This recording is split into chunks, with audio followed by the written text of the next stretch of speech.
Hi, welcome back to C1Risk training. Today we're talking about assets. You may know that in the enterprise module in the C1Risk platform, you can track your assets and map them to specific controls for asset-based compliance, and of course, your risk register, so you can see where there are risks and or findings, issues, so probability versus actuality associated to those assets.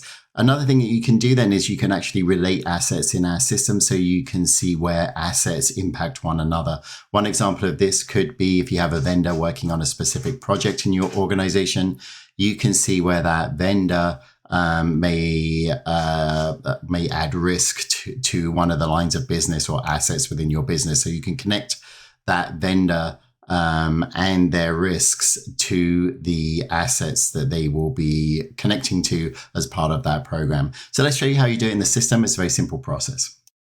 So here we are in the platform and we're in our main company asset, as you can see.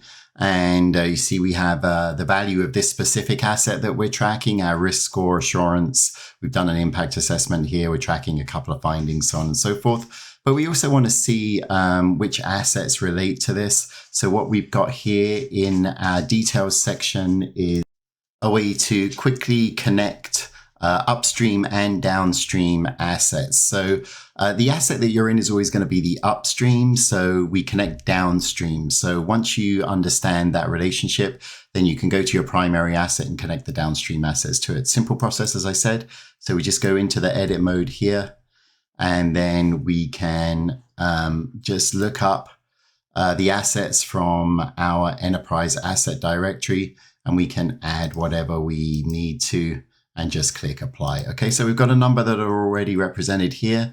And then once we've done that, note that the system actually graphs this out for us. So I'm just gonna click here in our related assets section, and now you can see your primary ACME 2 and where it relates to secondary and then tertiary assets, okay?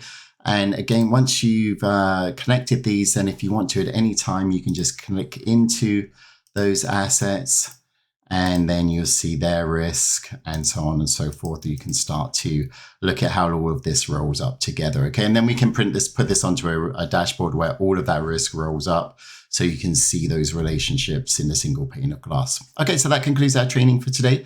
Thank you very much.